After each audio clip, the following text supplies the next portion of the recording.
Ya Rabbi zidni ilma. How can we make words beautiful with the skill? अस्सलामुअलैकुम dear viewers. जैसा कि हम previous जितने भी लेक्चर्स हम 3 लेक्चर में हरूफ तहज्जी को लिखना सीख चुके हैं, तो आज के लेक्चर में हम अपने नेक्स्ट जो हरूफ तहज्जी के अल्फाज हैं उनको लिखना सीखेंगे।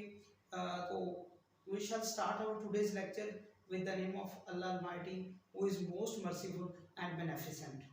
तो सबसे पहले मैं थोड़ी सी आपके साथ इंफॉर्मेशन शेयर करना चाहता हूँ कि जो पिछले लेक्चर हमने सीखे हैं उनको आपने प्रैक्टिस में लेके आना है, उनको देख के कॉपी पर प्रैक्टिस करनी है, तो इस तरह आप अच्छी तरह अल्फाज को लिखना सीख जाएंगे। तो आज का जो हमारा लेक्चर है उसमें हमने जो हमारे नेक्स्ट हरूफ तहज्जी के अल्फाज यानी कि अगले जो हरूफ हैं उनको सीखेंगे। तो उनकी तादाद आज 8 है।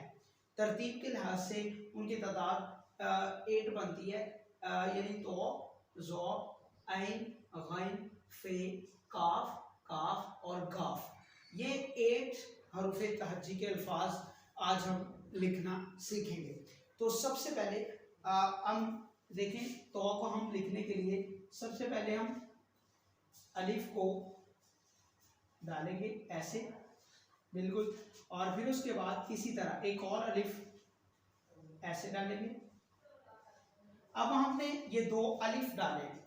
अब हम जिस तरह दाल को डालते हैं इसी तरह दाल को इनके साथ मिलाएंगे तो ये तो और ज़ा की शक्ल बन जाएगी। ये देखिएगा, हम यहाँ से स्टार्ट करते हैं, ये देखें, और ये लाइन के बिल्कुल साथ मिलाएंगे तो ये हमारा तो बन जाएगा। अब इसी तरह अलिफ के साथ हम यहाँ से स्टार्ट करेंगे, जिस तरह हम दाल लिखते हैं तो बिल्कुल इस तरह इसको मिलाएंगे तो ये हमारा तो और ज़ा के ऊपर एक नुक्ता होता है तो ये हमारी इसकी शक्ल आसानी से बन जाएगी। अब हम अगर गौर करें तो आइन और गैन को हम कैसे लिख सकते हैं, तो सबसे पहले हम आइन को हमजा जिस तरह डालते हैं उस शक्ल में देंगे शक्ल। ये देखें, सबसे पहले हमजा की शक्ल दें इसको, ये देखें इसको भी हमजा की शक्ल दें, और ये देखें इस तरह हमजा लिखने के बाद अब हमने इनको कैसे लिखना है। अब हम नून गुन्ना की शेप देंगे, हम नून गुन्ना को लिखेंगे, ऐन हमजा के साथ नून गुन्ना को मिलाएंगे तो ये इसकी शक्ल बन जाएगी। गौर करें तो ये देखिए, सबसे पहले ऐन के साथ ऐसे हम नून गुन्ना को मिलाएंगे तो ये ऐन की शक्ल बन जाएगी। फिर इसी तरह हमजा के साथ हम दूसरे पार्ट में गैन को इस तरह नून गुना को मिलाएंगे तो ये गैन की शक्ल बन जाएगी। और गैन के ऊपर चूंकि एक नुक्ता होता है तो लिहाजा ये ऐन के बाद गैन की शक्ल आसानी से हम बना सकते हैं। अब इसके बाद जो हरूफ तहज्जी का लफ्ज आता है हमारे पास वो फे और काफ, ये 2 आते हैं।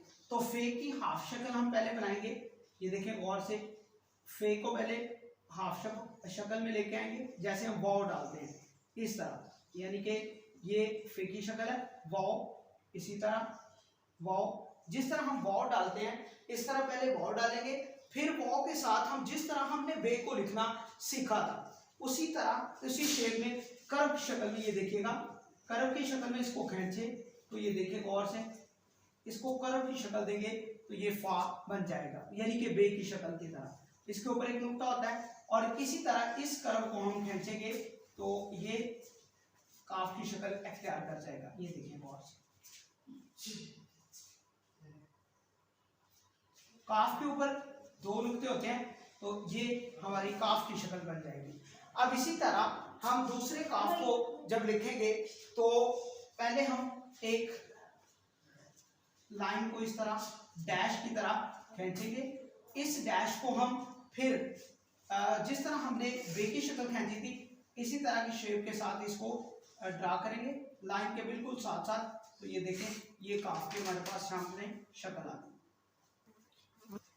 ये लाइन के बिल्कुल साथ साथ मिलाना है, खींचना है इसमें आपको आपने, तो ये काफ की शक्ल बन गई। अब इसके बाद गाफ की शक्ल भी बिल्कुल काफ की शक्ल पर मबनी होती है। ये देखें, जैसे हमने इस पर एक डैश को खींचा और इस पर हम 2 डैश इस तरह लगाएंगे। अब सेम जैसे काफ को हमने लिखा इसी तरह गाफ को खींचेंगे लाइन के बिल्कुल साथ, तो जब इसको थोड़ा सा खींचेंगे तो ये गाफ की शक्ल बन जाएगी। तो आज के लेक्चर को हम यहीं पर एहतमाम करते हैं। अगले लेक्चर के साथ हम हाजिर होंगे, तब तक के लिए इजाज़त दीजिए। अल्लाह हाफिज़।